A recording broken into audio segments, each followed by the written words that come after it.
Raz's Retro here, and I hope everyone is remaining retro. The time has come to do Shan's top 10 WCW favorite wrestlers of all time. I'm basically gonna have Slam Masters playing in the back. It's my kid that's playing, and I will just, go over the list, include a photo of the wrestler, and explain why I think that particular wrestler would make Sean's top 10. So without any further ado, let's get right into it. So in at number 10 is the legend Ming. Sean had a lot of love for this particular wrestler. He loved his look, the way he would walk into the ring, his theme song as well. But the thing that he loved the most was his finisher. He just kept mentioning it. That Tongan death grip was a move that he really loved. He did it on me on a couple occasions. It was quite painful. That's how it was back in the day. Siblings would wrestle and play fight, all in good fun and in good nature. But without any shadow of a doubt, Ming definitely makes Sean's top 10 because it is a wrestler that he mentioned. And I'm trying to go based on, wrestlers he talked most about. So for me, Ming is definitely up there for him.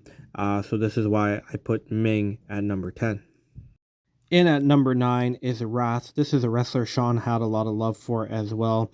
He was somebody that Sean would root for a lot. Sean believed that he deserved like a big push, that this guy should be like a big, big star, simply because of the way he was. He was a big wrestler, a powerful wrestler. He had a very good look to him.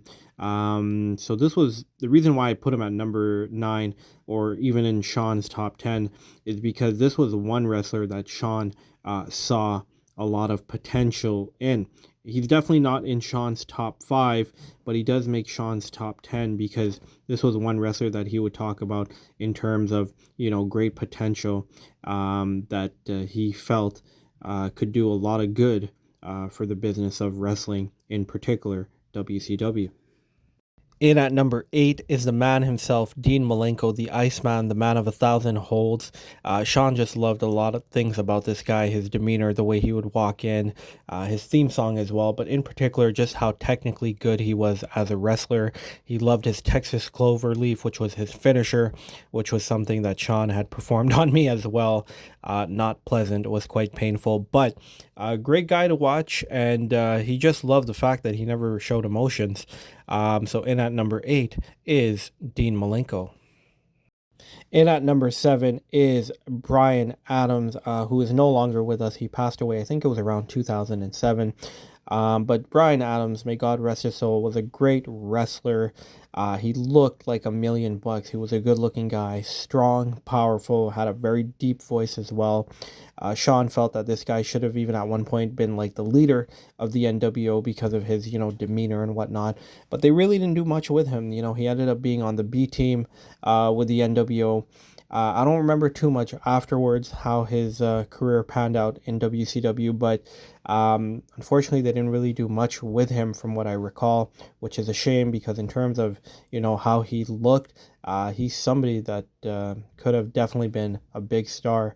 That's something that Sean felt and even something that I agreed with as well. So in at number 6 is another big man, the 7-footer himself, the Giant. Sean loved, big guys, big wrestlers, strong, powerful wrestlers. The Giant was fantastic, very iconic in WCW, had great runs from 95, 96, and 97. And his choke slam was just always a thing of beauty, if I may say. But yeah, he had a lot of love for the Giant. He loved, when he would walk in the ring at a point in time, he didn't even have a theme song. He would just walk in with, with no music, which Sean thought was really cool.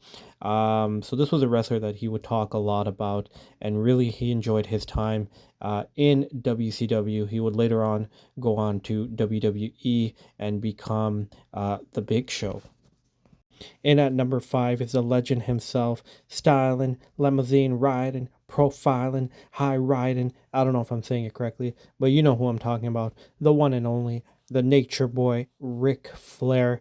Now, Sean loved his promos. Sean wasn't too much of a fan of his actual wrestling or even his look, but it was really just his promos. He was just so great on the mic, always entertaining, always got a good laugh, and probably one of the best to ever do it, especially in terms of on mic presence. He can talk for hours, and you will never be bored. That is the legend himself at number 5, Ric Flair. And at number 4 is the legend himself, Lex Luger. Sean loved Lex Luger. He loved his torture rack, his theme song, the way he would just flex his muscles. Uh, his nickname, the total package. Sean would sometimes call himself that. And I would be like, hey, you don't even have a six pack. What are you talking about?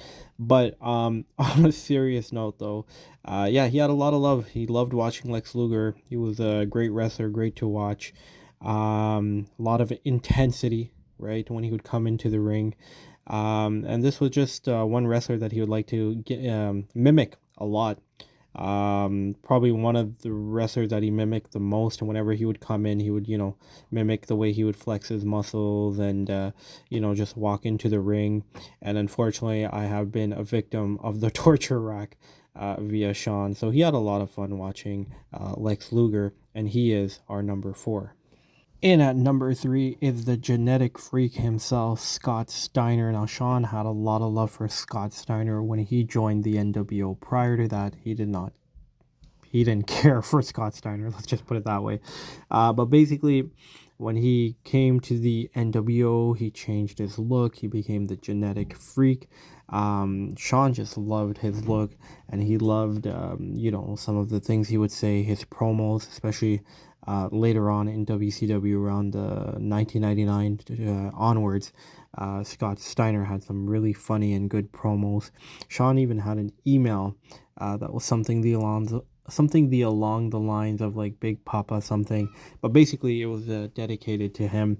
And he just loved watching him. He was very entertaining, and he found him funny, and he found him to look, quite good as well. Although for me, I thought Big Papa Pump was a little too much in my opinion. But one thing me and Sean did agree was that he was very talented in the ring and very talented on the microphone as well. In at number 2 is Kevin Nash himself. Sean was very excited when he came to WCW. All the great work he did with the NWO, the Outsiders, and then, of course, the Wolfpack as well. Sean really, really looked up to Kevin Nash as well. He even had a goatee like him at one point.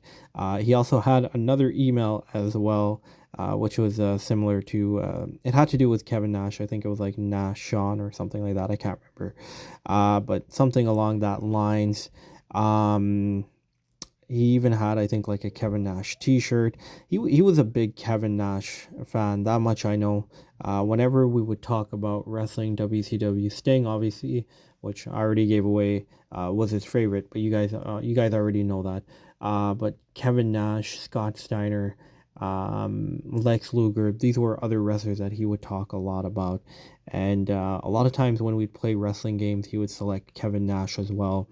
And yeah, he told me himself that Kevin Nash was his second favorite in WCW. He just found him so cool. Everything that he did, the way he moved, walked, talked, he just had like a pure cool demeanor to him, which Sean found to be very cool. So in at number 2 is Kevin Nash. And in at number 1, if you know me and if you know Sean, then it has to be the one and only, the icon, Sting.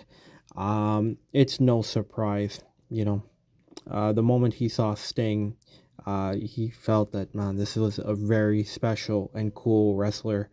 And Sean really got into WCW in 1996, a little before that whole, Crow gimmick.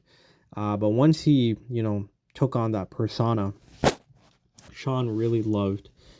Sean really loved Sting. He loved the whole idea of good versus evil. A voice of silence. He found that to be very cool. That Sting wouldn't even say anything. He would just, he would just let his bat or his hands and feet do the talking as he would take out the NWO. He loved that he would come down, through the what's the word I'm looking for? When he would come down the rafters, there we are. When he would come down the rafters, when he would walk in with that voice of silence and just that look, the makeup, the black long hair, the black jacket, Sean would mimic Sting to a point where even his teachers were kind of worried, like, hey, he doesn't say anything. Sean was like, no, it's nothing to worry about. It's just a wrestler I'm mimicking. But he really liked that whole demeanor of being a silent warrior. And Sean himself was like that. He was quite, he was very, fun and loving with his family and friends, but he was very silent as well. And like Sting, he would kind of keep things inside. So there was a lot of connection that Sean had, I guess, with Sting. Aside from some of the great matches that he loved, his theme song, the way he would walk in, the way he would wrestle, because Sting was a fantastic wrestler. Not the best on the mic, but in terms of wrestling ability and even just the way he would engage a crowd without speaking, I think speaks volumes of Sting's greatness. But I think Sean just probably saw a lot in himself when he would watch Sting. I think that's really what made him love what made him love him so much. And that whole good versus evil, fighting with a voice of silence. Sean loved comics as well, so I think it's something that resonated with him really well. He was a big fan of the Crow movie as well. So without a shadow of doubt, Sting is Sean's number one in WCW. Sting is my number one in WCW, and we had great memories watching Sting. Thank you, Sting. Thank you, Steve Borden, for all the beautiful memories. Thank you, WCW, for the great memories. And remember, no matter what happens in life, always remain retro.